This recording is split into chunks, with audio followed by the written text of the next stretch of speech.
প্রথম আলো জানিয়েছে এখনো প্রজ্ঞাপনে পুলিশ আর ছাত্রলীগ, নিহত পুলিশ আর ছাত্রলীগের নাম আছে। খুবই খারাপ কথা। নিহত পুলিশ ছাত্রলীগের নাম কেন শহীদের তালিকায় থাকবে? তাদের তো মৃত্যু প্রাপ্য ছিল। মানে নিশ্চয়ই আলাদিনের আশ্চর্য প্রদীপের দৈত্য ডক্টর মোহাম্মদ ইউনূসকে কথা জানিয়েছেন যে দেখেন, যদি এরা না মরতো, এদেরকে যদি মেরে গাছের সঙ্গে ঝুলিয়ে না রাখতো বিক্ষুব্ধ ছাত্র জনতা, তাহলে তো প্রদীপ, আশ্চর্য প্রদীপ আমি আপনার হাতে ধরা দিতাম না। আপনারা এতদিনে সবাই জানেন যে ডক্টর মোহাম্মদ ইউনূস ঐকমত্য কমিশনের এক সভায় গিয়ে সম্প্রতি বলেছেন যে গণ অভ্যুত্থান এক আলাদিনের আশ্চর্য প্রদীপ তার হাতে দিয়েছে, মানে জাতির হাতে দিয়েছে, যার ফলে এক বিরাট সুযোগ তৈরি হয়েছে। তো তিনি বলছেন যে এই আলাদিনের আশ্চর্য প্রদীপের কাছে কি আমরা এক কাপ চা চাইবো, নাকি আমরা বিরাট কিছু চাইবো? আমরা এমন কিছু চাইবো যা জাতিকে পুরো বদলে দেবে। এবং তিনি এও বলেছেন যে ছোট ছোট কাজে এখন সময় নষ্ট করা যাবে না, ছোট বিষয় নিয়ে তো আটকে থেকে বড় জিনিস আমরা যেন হারিয়ে না ফেলি। মানে আলাদিনের দৈত্য যে চেরাগ তার হাতে দিয়েছে, এই অবস্থায় আমরা যেন ছোট জিনিসে আটকে থেকে বড় জিনিস হারিয়ে না ফেলি। তো দেখেন, আলাদিনের আশ্চর্য প্রদীপ দিয়ে কি এক আশ্চর্য রূপকথার দুনিয়া ডক্টর মোহাম্মদ ইউনূস বাংলাদেশে হাজির করেছেন, যেই দুনিয়ায় নাকি মরা মানুষ জ্যান্ত হয়ে ফেরত আসছে।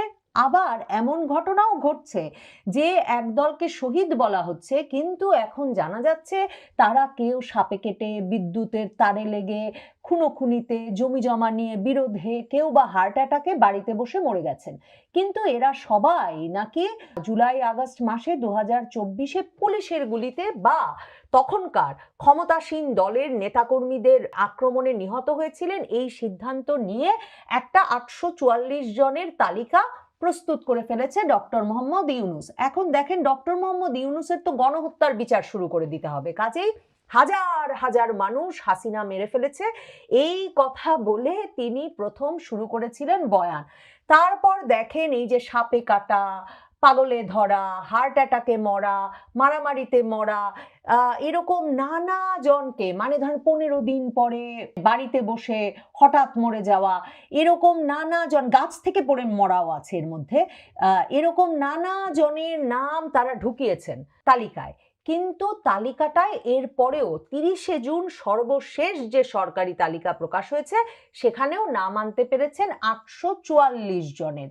এখন দেখেন, 844 জনের নাম আনতে পারার পর হাজার হাজার, 2000 এসব থেকে জুলাই ঘোষণাপত্র দেওয়ার দিন, মানে আগস্টের 5 তারিখের বর্ষপূর্তির দিনে তিনি নিজেই যে ঘোষণাপত্র পাঠ করলেন, সেখানে ডক্টর ইউনূস এসে বললেন যে এখন জুলাই আগস্ট আন্দোলনে নাকি শহীদ হয়েছেন প্রায় 1000 খানেক, মানে প্রায় 1000 জন। এই কথা শুনে আলাদিনের দৈত্য যারা এনে দিল ডক্টর মোহাম্মদ ইউনূসের হাতে প্রদীপ, যারা এনে দিল, সেই জাতীয় নাগরিক পার্টি এনসিপি গেছে চেতে।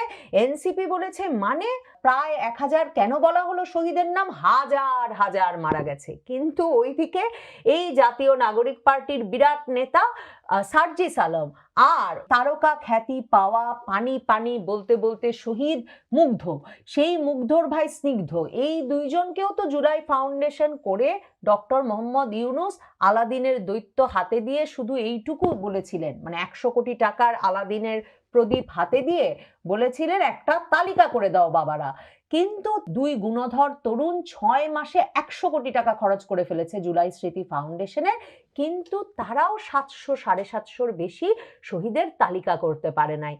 এমন অবস্থায় এখন ডক্টর ইউনূসের পরম মিত্র প্রথম আলো খবর দিচ্ছে যে 844 জনের তালিকা আছে, তার মধ্যেও নাকি তাদের অনুসন্ধানেই বলছে যে 52 জন শহীদ না হয়েও তাদের নাম শহীদদের তালিকায় চলে এসেছে। যেমন ধরেন, তারা খবরটা শুরুই করছে এক বিএনপি নেতার নাম দিয়ে। রাজধানীর ওয়ারীতে গত বছরের 14ই আগস্ট কুপিয়ে হত্যা করা হয় বিএনপির নেতা মোহাম্মদ আলামিন ভূঁইয়া ও তার ছোট ভাই নুরুল আমিনকে। স্বজনরা জানিয়েছেন এই খুনের নেপথ্যে ছিল জমি সংক্রান্ত বিরোধ, যদিও আলামিনকে জুলাই গণ অভ্যুত্থানে শহীদ হিসেবে প্রজ্ঞাপনভুক্ত করা হয়েছে। এখন 4 জনের সঙ্গে প্রথম আলো কথা বলেছে। এই নিয়ে নিহতর 4 স্বজন আর পুলিশের সঙ্গে এবং মামলার নথি বিশ্লেষণ করে দেখেছেন। স্বজনেরা স্বীকার করেছেন আলামিন ভুঁইয়া ও নুরুল আমিন জুলাই গণ অভ্যুত্থানে শহীদ হন নাই, মানে তাদেরকে কুপিয়ে হত্যা করা হয়েছে জমি সংক্রান্ত বিরোধে।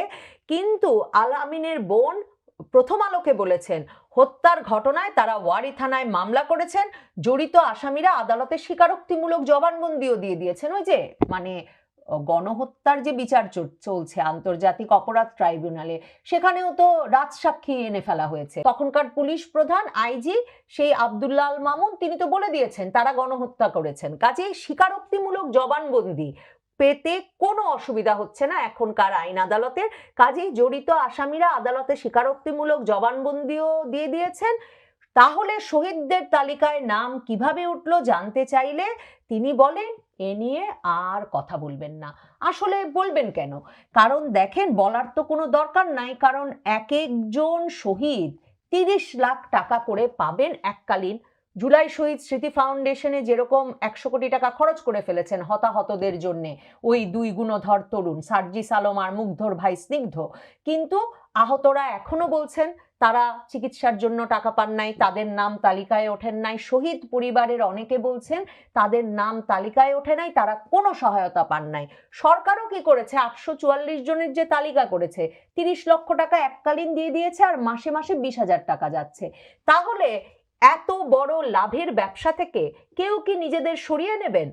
দেখেন, এরও মধ্যে কিন্তু এক গরিব কিশোর কয় মাস আগে বললেন তিনি এবং তার বাবা যে আমাদের ভয় দেখিয়ে বলা হয়েছে যে আমার ছেলে শহীদ হয়েছে, কিন্তু আমার ছেলে শহীদ হয় নাই। ওই ছেলেও সামনে এসে সংবাদ মাধ্যমের বলল যে আমি শহীদ হই নাই, আমরা এই শহীদের তালিকায় থাকতে চাই না। আমি শহীদ হওয়ার জন্য যে মামলা করা হয়েছে স্থানীয় থানায় সেটা উঠিয়ে নেওয়ার জন্য যাতে অনুরোধ করা হয় সংবাদ মাধ্যমের তরফে, সরকার যাতে কোনো ব্যবস্থা নেয়। কারণ ওই কিশোর ওই মামলাও লড়তে চান না আর ওই বাবা জীবিত ছেলের শহীদ বানিয়ে টাকাও নিতে চান না। কিন্তু স্থানীয় নেতৃবৃন্দ সহ পুলিশ প্রশাসনের তরফে নাকি চাপ দেওয়া হচ্ছে যে এরা যাতে শহীদই থাকেন।